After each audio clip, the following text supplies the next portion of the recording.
अल्लाह जब अपने बंदे की मदद करवाना चाहता है किसी ना किसी के ज़रिए से करवा देता है। मैं आपको बताऊं, एक अमेरिकन औरत थी, उसका एक हस्बैंड था। इन दोनों की एक कंपनी थी जो कि बहुत ही आला पैमाने पर काम करती थी और इन लोगों का जो रोज़ की कमाई होती थी वो हज़ारों डॉलर इकट्ठा होते थे, हज़ारों डॉलर ये लोग कमाते थे। एक दिन उसका हस्बैंड किसी काम की गरज से सफ़र पे निकला हुआ था। वापसी पर उसका एक्सीडेंट हो गया और वो मर गया। औरत को जब पता चला तो बहुत रोई। अब कर क्या सकते हैं, मौत जिसकी आती है आ जाती है, उसको कोई रोक नहीं सकता। मुकर्ररा वक्त पर मौत आ जाती है और इंसान मर जाता है, कोई कुछ नहीं कर पाता। औरत ने कफन दफन के बाद और फिर वो अपनी कंपनी देखने लगी, क्योंकि कंपनी बहुत अच्छी तरीके से चलती थी और हर दिन की कमाई भी बहुत अच्छी करती थी। तो एक दिन औरत भी काम पर निकली हुई थी, अपनी कंपनी गई। कंपनी से वापस जब आ रही थी तो वो धूप बहुत तेज़ थी, गर्मियों का टाइम था। तो कार के अंदर बैठी हुई थी और अकेली ही कार चलाकर आ रही थी। बीच रास्ते में आके उसका टायर पंचर हो गया। बड़ी कार थी, टायर भी वजनीला था। तो उसने कोशिश की टायर बदलने की, लेकिन टायर नहीं बदल पाई। वो खड़ी हो गई और लोगों को बुलाने लगी, हेल्प चाहने लगी, लेकिन किसी ने उसकी हेल्प नहीं की। 1 घंटा खड़ी रही, उधर से कोई भी गुजरता वो निकल जाता, ये बुलाती रोकती, लेकिन कोई नहीं रुकता था। वो पसीने में पूरी तर हो गई थी, पसीना उसको बहुत तेज़ी के साथ आ रहा था। तो एक नौजवान उधर से गुजरा। नौजवान गुजरा, जब इसने उसको हाथ दिया तो वो रुक गया। कहा, क्या बात है, कैसे आप खड़ी हैं और पसीना पसीना हो रही हैं? उसने अपनी पूरी दास्तान सुनाई कि मेरे भाई, मैं यहाँ से गुजर रही थी, मेरी कार पंचर हो गई, मुझे इतनी हिम्मत नहीं कि मैं इसका टायर बदल दूँ। मैं हेल्प के लिए लोगों को बुला रही हूँ, लेकिन कोई हेल्प नहीं कर रहा है। कोई किसी की आजकल हेल्प करना नहीं चाहता है। मैं चाह रही थी कि कोई अगर मेरी हेल्प के लिए आ जाए तो ये टायर चेंज हो जाए। मैंने कोशिश की लेकिन नहीं कर पाया, इसलिए कि ये टायर बहुत वज़न वाला है, इसके अंदर बहुत वज़न है। मेरे भाई, अगर तुम मेरे टायर को चेंज कर दो तो बहुत अच्छा होगा, हम तुम्हें बहुत दुआएं देंगे। उसने कहा, ठीक है मैडम, आप थोड़ी देर के लिए मेरी कार में बैठ जाइए, उसमें एसी चल रही है, ये पसीना जो आपको निकल रहा है ना, ये सूख जाएगा, आप फ्रेश हो जाएंगी। तो उसने कहा ठीक है। वो उसके कार में जाकर बैठ गई, उसमें एसी चल रही थी, ठंडी हवाएं उसको लग रही थी, तो उसको सुकून हुआ। इधर वो जो नौजवान था वो टायर बदलने लगा, टायर तब्दील करने लगा, और कुछ ही देर के बाद उसने टायर चेंज कर दिया। वो आया और कहने लगा, मैडम मैंने आपकी कार ठीक कर दी है, उसका टायर जो है वो चेंज कर दिया है, अब आप आराम से घर जा सकती हैं।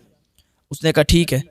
जब ये इधर कार में बैठी थी, जब इसे सुकून महसूस हो रहा था, तो ये इसने सोचा कि ये नौजवान कितना प्यारा है, कितना अच्छा नौजवान है कि इसको मैंने हेल्प के लिए बुलाया और इसने मेरी हेल्प कर दी, तो क्यों ना हम इसको $5000 दे दें, ये खुशी खुशी अपने घर चला जाएगा। सोचने लगी कि मेरे अकाउंट में तो हज़ारों डॉलर हैं, लाखों डॉलर हैं, अगर $5000 हम इस नौजवान को दे देंगे तो हमारे पास से कुछ भी नहीं जाएगा, बस ये खुश हो जाएगा और हम भी खुश हो जाएंगे। उसने $5000 निकाले और उस नौजवान को देने लगी। कहने लगी, ये $5000 हैं, आप रख लीजिए, आपका घर बहुत अच्छे से चल जाएगा। उस नौजवान ने कहा, मैडम मैंने आपकी हेल्प पैसों के लिए नहीं की है, मुझे पैसे नहीं चाहिए, बस मेरा ये तरीका है कि कोई भी अगर मुझसे हेल्प चाहता है ना, मैं उसकी हेल्प कर देता हूँ। आप सिर्फ अकेली नहीं है कि जिसकी मैंने हेल्प की है, जो भी मुझसे हेल्प चाहता है मैं उसकी जितनी चाहता हूँ हेल्प कर देता हूँ, जो मुझसे होता है मैं कर देता हूँ। बस इतनी आपसे गुजारिश है कि आप भी किसी के काम आ जाया करें, इसलिए कि अगर हम किसी की हेल्प करेंगे ना, वो हमें दिल से दुआ देगा और वो दुआ फ़ौरन कबूल हो जाती है। अगर हम किसी की मदद करते हैं तो जब उसकी मदद करते हैं ना, तो अल्लाह बहुत खुश होता है, बहुत राज़ी होता है। हम पैसों के लिए काम नहीं करते, हम किसी की मदद पैसों के लिए नहीं करते हैं, बल्कि अल्लाह की रज़ा के लिए करते हैं। ये बात उस औरत को बहुत अच्छी लगी। उसने कहा ठीक है, कोई बात नहीं। वो वहाँ से चली और चलने के बाद उसे भूख भी बहुत तेज़ी के साथ लगी थी, भूख बहुत तेज़ थी। एक होटल पड़ा, होटल के अंदर वो चली गई, तो वेटर को बुलाया, तो वो वेटर थी जो एक औरत थी, वो भी एक औरत थी। उसने पूछा, हाँ मैडम क्या चाहिए आपको? इसने अपना खाना ऑर्डर किया, खाने लगी। इसने क्या देखा, जो वो खाना खिलाने वाली, जो होटल पे काम करने वाली थी, वो प्रेग्नेंट थी, वो हामिला थी।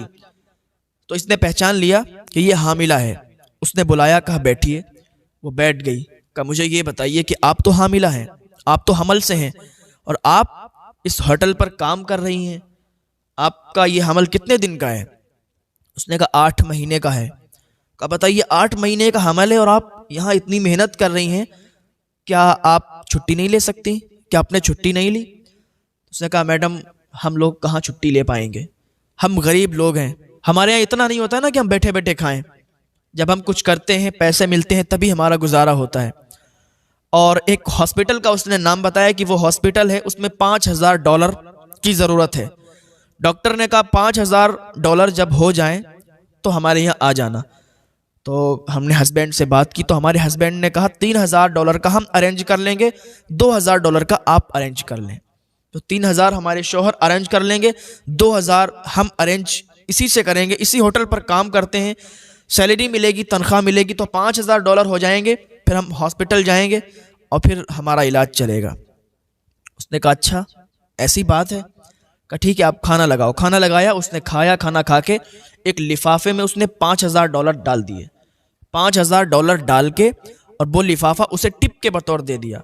बड़े बड़े होटल होते हैं उसमें टिप दे दी जाती है, वेटर होते हैं उनको टिप लोग दे देते हैं। तो उस अमेरिकन औरत ने वो लिफाफा उस काम करने वाली को दिया, उस होटल में काम करने वाली को दिया और कहा कि आप इस लिफाफे को यहाँ नहीं खोलना है, आप इस लिफाफे को घर पे खोलना जाके, ये आपकी टिप है, मैं आपको टिप देती हूँ। उसने कहा ठीक है मैडम। वो खाना खा के औरत चली आई, घर चली गई। अब इधर इसको 2000 अरेंज करना थे, इसकी तनख्वाह मिलने वाली थी, उधर शौहर 3000 अरेंज करता। ये जो होटल में काम करती थी, खाना खिलाती थी, तो ये घर पे गई, इसका शौहर भी घर पे आ गया, खाना वाना खाया, बैठ के बातचीत की तो बात छिड़ गई। तो शौहर ने कहा हाँ आपने $2000 आप बता रही थी कि काम करके सैलरी मिलेगी तो $2000 मिलेंगे, तो क्या आपको वो $2000 मिले? तो उसने कहा नहीं अभी $2000 तो नहीं मिले हैं, आप मुझे बताइए कि आपने $3000 का इंतज़ाम किया? उसने कहा अभी तो हो नहीं पाया है, लेकिन बहुत जल्द हम $3000 का इंतज़ाम कर लेंगे। कहा ठीक है हम भी $2000 का बहुत जल्द इंतज़ाम कर लेंगे, सैलरी हमें मिल जाएगी। तो ऐसे ही बात चलती रही। तो उसने कहा एक औरत आई थी, एक अमेरिकन औरत थी जिसने हमें टिप दी थी, एक लिफाफा दिया था और कहा था यहाँ नहीं खोलना, घर पे खोलना जाके।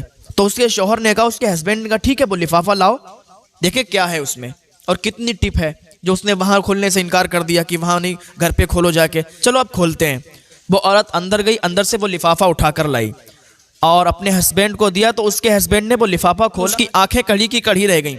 उसमें एक चिट्ठी लिखी थी और चिट्ठी में वही अल्फाज लिखे थे। एक नौजवान मिला था, उस नौजवान ने उस अमेरिकन औरत से कहे थे कि हम हेल्प करते हैं अल्लाह की रज़ा के लिए, हम पैसों के लिए हेल्प नहीं करते हैं, और अगर हमने आपकी हेल्प की है तो कहीं ना कहीं अगर मुझे कोई ज़रूरत पड़ेगी तो हमारी भी हेल्प होगी।